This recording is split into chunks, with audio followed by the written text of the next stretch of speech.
دیار مغرب سے جانے والوں، دیار مشرق کے باسیوں کو کسی غریب الوطن مسافر کی چاہتوں کا سلام کہنا۔ دیار لا الہ الا اللہ وحدہ لا شریک لہ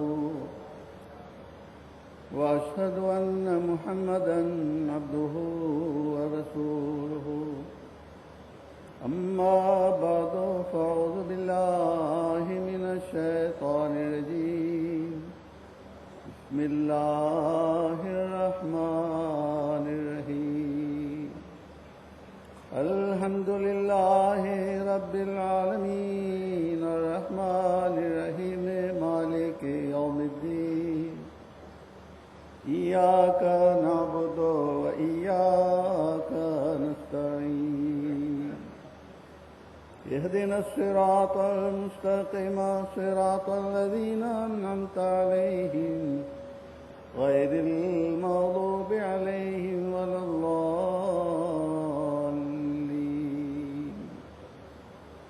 إن الله وملائكته يصلون على النبي يا أيها الذين آمنوا صلوا عليه وسلموا تسليما اللهم صل على محمد وعلى آل محمد كما صليت على إبراهيم وعلى آل إبراهيم إنك حميد مجيد اللهم بارك على محمد وعلى آل محمد كما باركت على إبراهيم وعلى آل إبراهيم إنك حميد مجيد واجب الاحترام صاحب صدر، معزز حاضرین و حاضرات، السلام علیکم ورحمۃ اللہ وبرکاتہ۔ حضرت سرور کائنات، فخر موجودات محمد مصطفیٰ صلی اللہ علیہ وسلم کی سیرت ایک فرد کی سیرت نہیں بلکہ ایک لامتناہی تاریخی طاقت کی داستان ہے جو ایک انسانی پیکر میں جلوہ گر ہوئی۔ آپ کی سیرت کا مطالعہ کرنے والا ہر شخص جان سکتا ہے کہ آپ کی زندگی کا ہر گوشہ دوسرے گوشوں کے ساتھ پوری طرح مربوط ہے۔ اس میں جمال ہے تو جلال بھی ہے، اس میں روحانیت ہے تو مادیت بھی ہے، دین ہے تو دنیا بھی ہے، محبت الہی ہے تو شفقت الی خلق اللہ بھی ہے۔ اشہد ان لا الہ الا اللہ وحدہ لا شریک لہ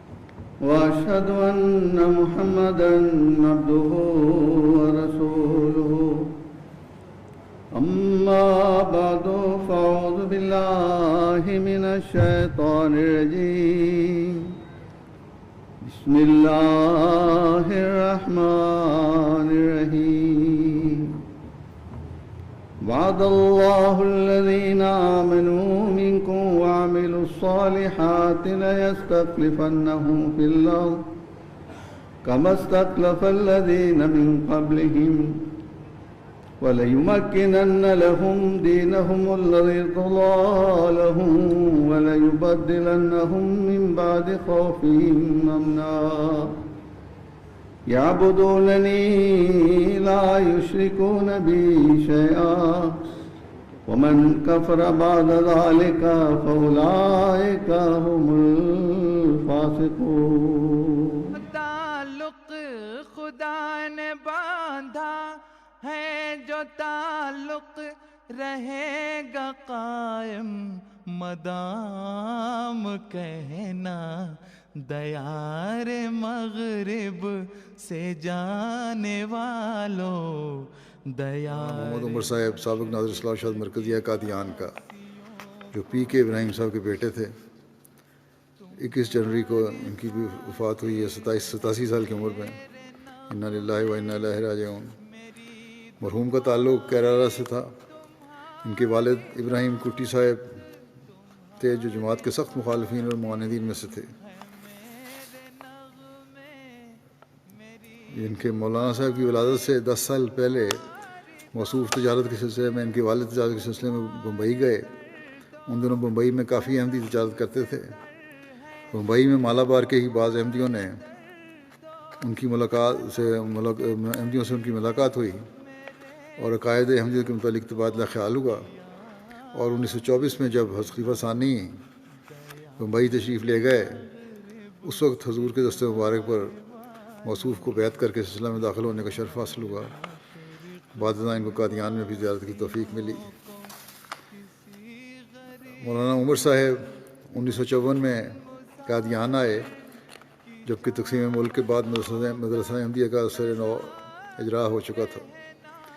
1955 میں مدرسہ میں داخل ہوئے اور 1961 میں مدرسہ احمدیہ اور پنجاب یونیورسٹی سے مولوی فاضل کا امتحان پاس کرنے کے بعد 1 سال تک مدرسہ میں پڑھاتے رہے۔ طالب علمی کے زمانے میں حضرت مسیح علیہ السلام کے صحابی حضرت بھائی عبد الرحمن صاحب قادیانی کے خواہش پر مرحوم کو تقریباً 1 سال تک روزانہ صبح ان کے گھر جا کے قرآن کریم سنانے کی توفیق ملی۔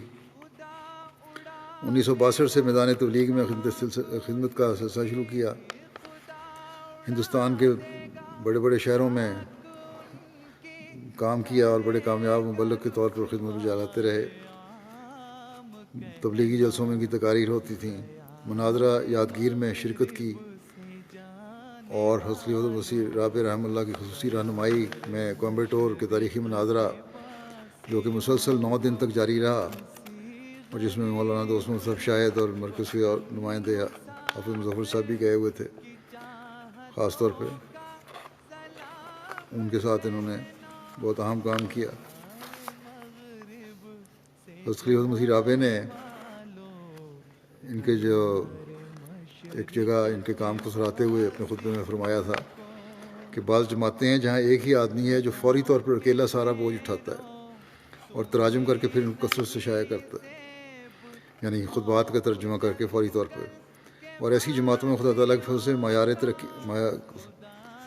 معیار ترقی پر ہے، کیونکہ ان کو فوری خلیفہ وقت کا خطبہ مل جاتا ہے، اور اجتماعی جماعت کو پتہ لگ گیا کہ کیا ہو رہا ہے۔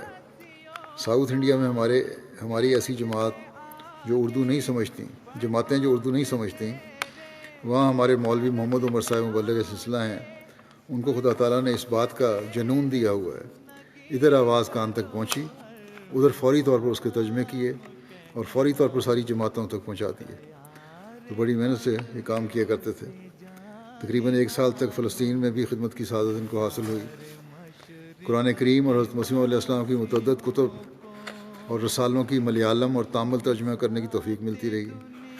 2007 میں جب ان کو میں نے ناظر اصلاح ارشاد مرکزیہ مقرر کیا اور پھر ایڈیشنل ناظر اصلاح ارشاد تعلیم القرآن اور رخ اعظم مقرر کیا، اور پھر بطور نائب ناظر اعلیٰ بھی خدمت کی توفیق ملی، تو بڑے آسان رنگ میں انہوں نے تمام خدمات سر انجام دیں۔ مدرسہ احمدیہ سے فارغ ہونے کے بعد مجموعی طور پر مرحوم کو 53 سال تک سلسلہ کی خدمت کی توفیق ملی۔ آپ کے پسماندگان میں 4 بیٹیاں ہیں اور داماد اور نواسیاں اور نواسیاں بھی ہیں۔ جب جنون تھا ان کو ایک جماعت کی خدمت کا، جب فیملی کے ساتھ بھی ذاتی سفر پہ جایا کرتے تھے، تو سفر کے دوران بھی اب جماعتی کاموں اور خصوصاً ترجمہ وغیرہ کے کاموں میں مشغول رہتے تھے۔ سری لنکا کے نیشنل صدر صاحب نے لکھتے ہیں کہ سری لنکا جماعت کی تاریخ احمدیت میں مسنری دور ہمیشہ محفوظ رہے گا، جب حضرت خلیفہ مسیح ثالث کی بابرکت قیادت میں مولانا صاحب کی پہلی تشریف آوری مرکزی مبلغ کے طور پر اللہ تعالیٰ کے فضل کے ساتھ 1978 میں ہوئی تھی، تو غیر معمولی طور پر جماعت کے اندر نئے روحانی جوش کے ساتھ اصلاح اور پاک تبدیلی نظر آنے لگی، اور مولانا مرحوم کی وہاں گراں قدر خدمات ہیں۔ 1994 میں کولمبو شہر میں رام کرشنا کے بڑے ہال میں مولانا صاحب کی ایک امن اور وحدت کے عنوان پر ایسی زبردست تقریر ہوئی جس کو سننے کے لیے 400 افراد سے زیادہ لوگ شامل ہوئے۔ خاص طور پر یہ رام کرشنا تحریک کے ملک کے صدر اور ملک کے ہندو کلچرل منسٹر آنریبل دیوراج مولانا مرحوم کی تقریر سے سن کر وجد میں آ گئے اور بہت تعریف کرنے لگے، کیونکہ اس تقریر میں مولانا صاحب نے گیتا کے حوالوں سے منتر پڑھ کر حضرت صلی اللہ علیہ وسلم کی سچائی کو ثابت کیا تھا۔ اسی لیے ان کی وہ تاریخی تقریر آج بھی ان لوگوں میں مقبول ہے۔ حضرت مسیح علیہ السلام کی 4 کتب تامل زبان میں ترجمہ کیں اور مختلف موضوعات کے تحت 7 کتب تامل زبان میں خود تصنیف کیں۔ صوبہ تامل ناڈو میں جماعتی رسالہ سمدانا وادری کا اجرا کر کے ایک طویل عرصے تک وہاں سے دوسرے صوبوں میں وہاں شائع کرتے رہے۔